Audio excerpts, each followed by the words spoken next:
La inyección letal, que aun siendo una táctica bastante deplorable e inhumana, consta de 3 fases.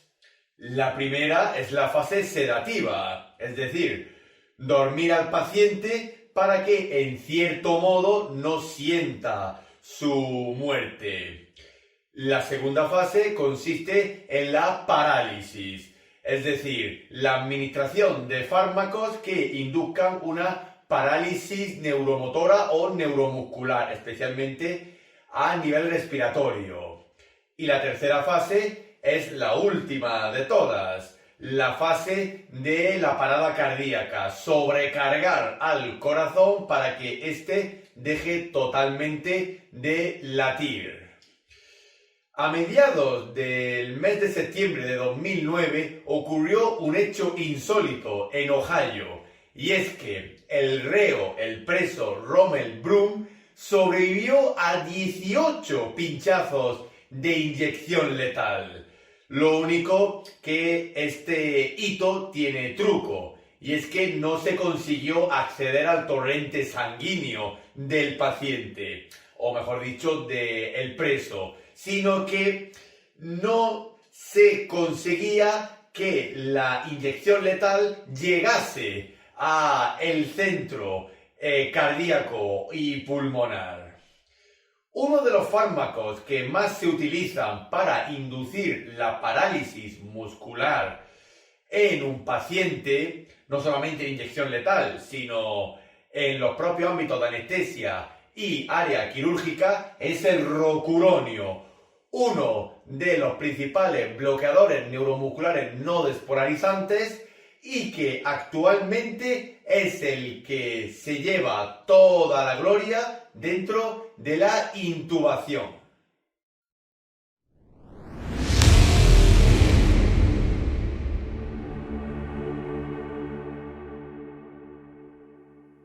El rocuronio es un fármaco que pertenece a la familia de los miorrelajantes, también conocidos como bloqueadores neuromusculares.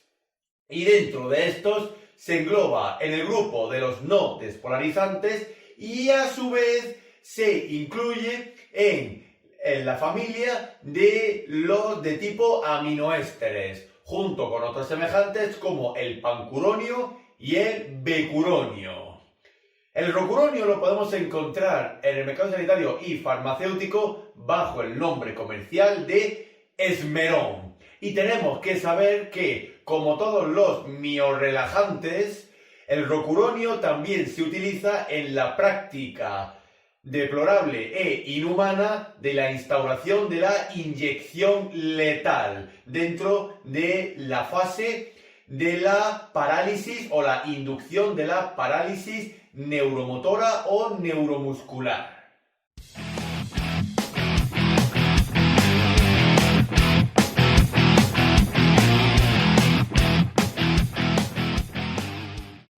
Al igual que sus semejantes, el pancuronio y el becuronio, el rocuronio se utiliza principalmente en el área quirúrgica y área de críticos, más especialmente dentro de la especialidad de la anestesiología. Por lo cual, el rocuronio lo podemos utilizar en la anestesia o instauración de una anestesia, en las cirugías y para el mantenimiento de la vía aérea artificial, como por ejemplo en la facilitación de una intubación endotraqueal. Y en los ámbitos críticos podemos utilizar el rocuronio para la adaptación del paciente a la ventilación mecánica.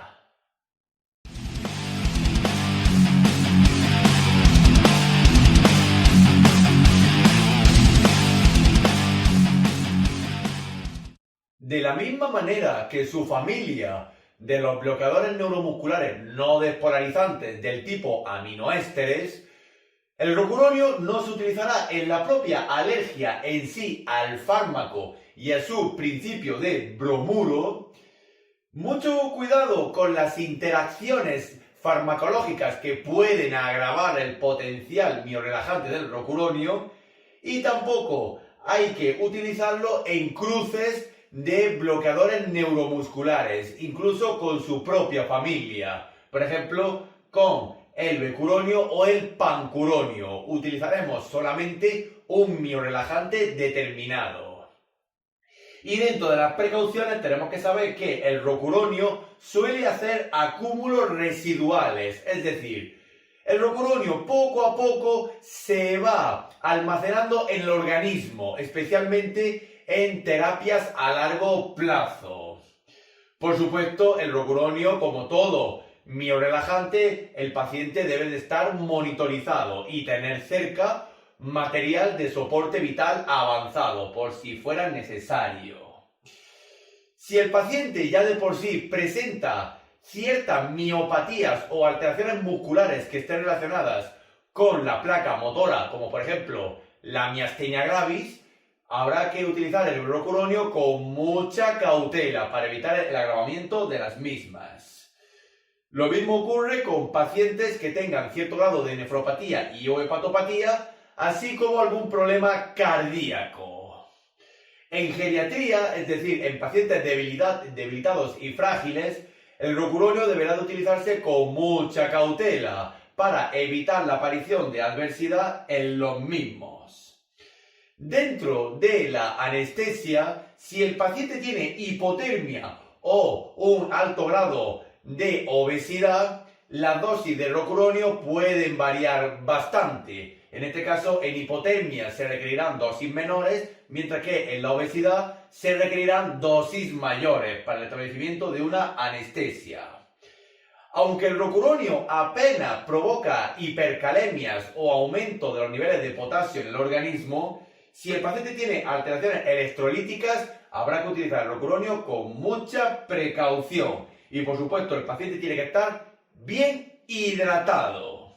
Y por último, si el paciente presenta cuadros de acidosis o de hipercapnia, el rocuronio deberá de utilizarse con mucha determinación, ya que puede agravar estas situaciones al instaurar un bloqueo neuromuscular o una parálisis neuromotora. Y por supuesto, hay que revisar las interacciones del rocuronio con el resto de la farmacología existente.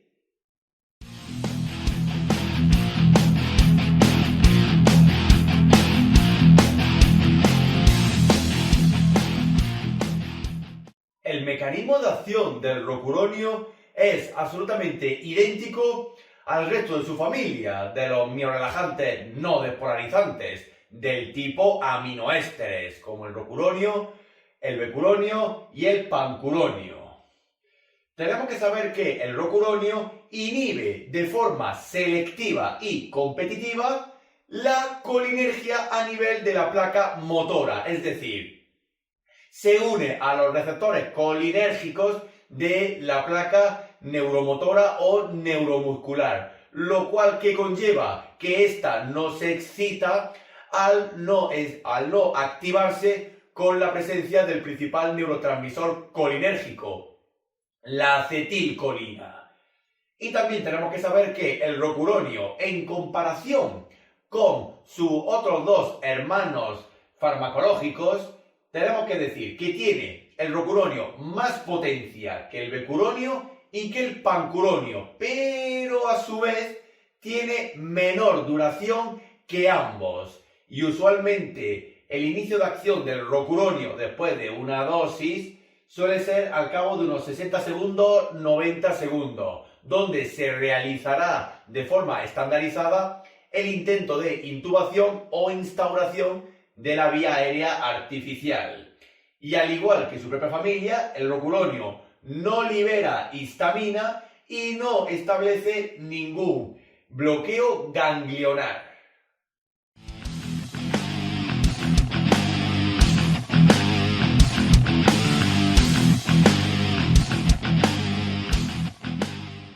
La vía de administración más usual del rocuronio es la vía parenteral, tanto de tipo intravenosa periférica como intravenosa central, aunque esta última prevalece, ya que al ser un miorelajante, la dosis de rocuronio tienen que ser controladas muy exhaustivamente, por lo cual se requiere mejor una instauración de perfusiones, las cuales, si se administran por vía venosa central, es más fácil instaurar un cuadro de anestesia o de miorelajación anestésica adecuada y determinada con el rocuronio. Y este se suele presentar en el mercado sanitario y farmacéutico mediante viales para su administración tanto en bolo como en perfusiones, siendo estos viales de una concentración de 10 miligramos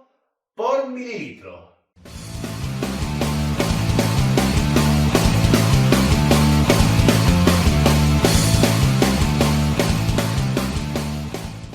La posología más habitual del rocuronio está determinada y condicionada a los datos que recabemos de la valoración preanestésica. Es decir, hay que ver al paciente y entrevistarle antes de la operación, tomar sus datos antropométricos, saber de qué se le va a operar, los riesgos que conlleva, la anamnesis, las alergias, patologías previas y actuales, medicación que toma. Todo eso influye en la dosis que vayamos a utilizar del rocuronio cuando llegue el momento de establecer la miorelajación anestésica.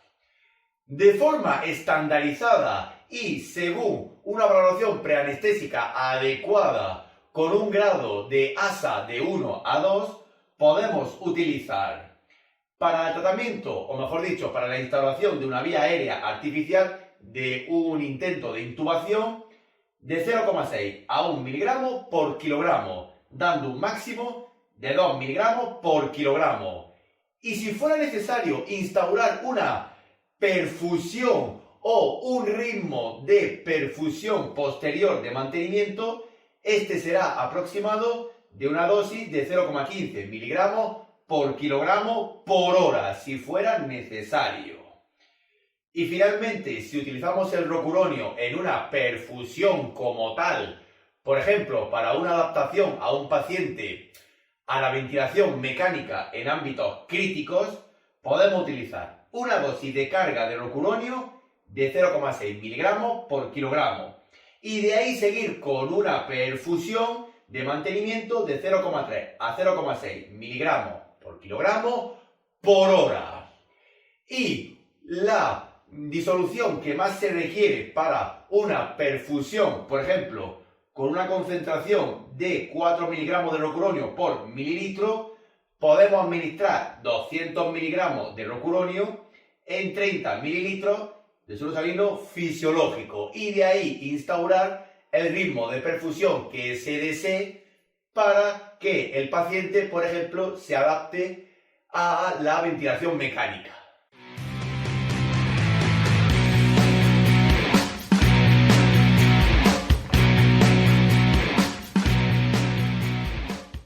Dentro de la compatibilidad e incompatibilidad del rocuronio con el resto de la farmacología existente, deberemos de realizar una exhaustiva revisión bibliográfica sobre qué fármacos se pueden administrar a la vez o no con el rocuronio.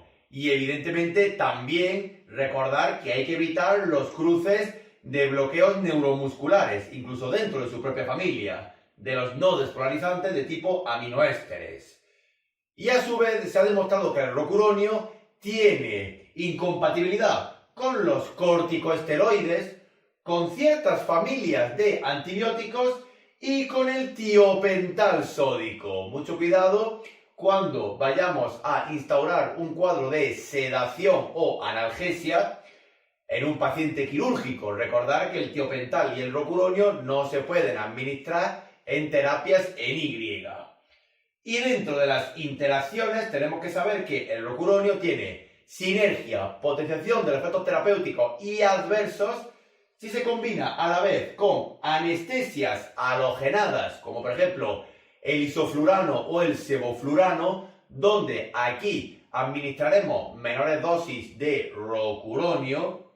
Por supuesto tiene interacción positiva con su propia familia, con los bloqueadores neuromusculares, con los corticosteroides, con cierta familia de antibióticos y con algunas sales de oligoelementos. Y a su vez, el rocuronio tiene antagonismo farmacológico con algunos antiepilépticos, como por ejemplo la fenitoína o la carbamazepina, y por supuesto con los anticolinesterásicos, es decir, con los antídotos de los bloqueadores neuromusculares. En este caso, por ejemplo, con la neostigmina, la ribastagmina o la fisostigmina.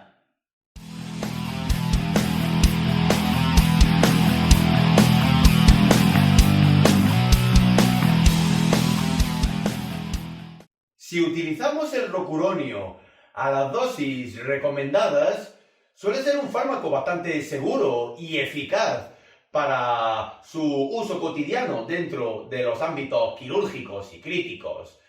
Pero ello no le exime de que puede presentar efectos adversos, especialmente en aquellos pacientes que estén debilitados, sean frágiles o ya tengan cierta edad, como por ejemplo en la geriatría. Algunos de los efectos adversos más usuales del rocuronio suelen ser la aparición de dolor en la zona de inyección de administración parenteral, así como los cuadros de flebitis. Puede haber cambios en las constantes vitales, como por ejemplo una disminución de la tensión arterial, una disminución también de la frecuencia cardíaca y la frecuencia respiratoria o incluso hasta inestabilidad hemodinámica, como por ejemplo en los shocks.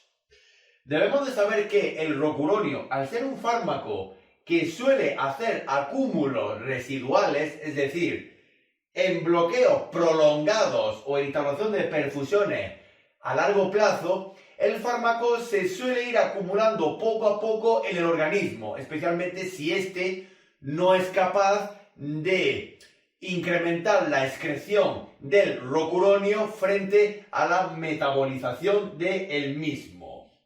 Y por supuesto tenemos que tener en cuenta la parálisis motora, es decir, la parálisis neuromuscular. El paciente podemos darle perfectamente una sobredosis de rocuronio, pero aquí es donde entra la principal familia antídota de los bloqueadores neuromusculares no despolarizantes, que aquí entran los anticolinesterásicos, como por ejemplo la neostigmina o la ribastigmina, las cuales las utilizaremos a las dosis adecuadas y recomendadas. Y también el rocuronio puede provocar miosis, es decir, una contracción total de la pupila y una disminución de la presión intraocular. Y dentro del embarazo y la lactancia, el rocuronio tiene categoría C, es decir, si se utiliza tanto durante la gestación como en la gestante como en el lactante, se utilizará con mucha precaución y siempre a las dosis recomendadas. Y no se ha demostrado que sea una sustancia teratógena, pero todavía hay falta de evidencia sobre su uso en el embarazo y durante la lactancia.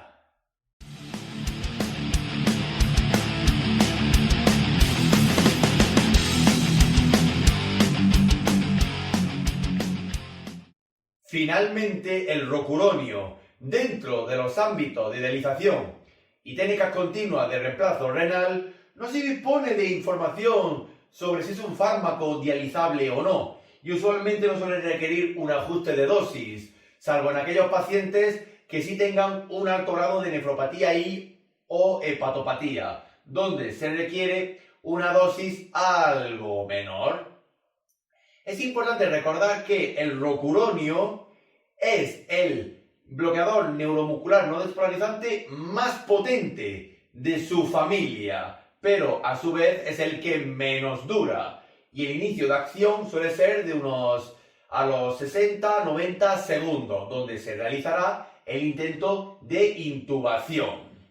Muy importante decir que el rocuronio, aparte de utilizarse en los ámbitos quirúrgicos, también se puede utilizar en los ámbitos críticos para la adaptación a la ventilación mecánica. Y no olvidar que el principal antídoto del rocuronio, como de todos los miorelajantes no despolarizantes, son los anticolinesterásicos, como la neostigmina. Y por supuesto, el rocuronio actúa a nivel de la placa motora, pero mucho cuidado, ya que podemos hacer una parálisis irreversible o que sea difícilmente revertible.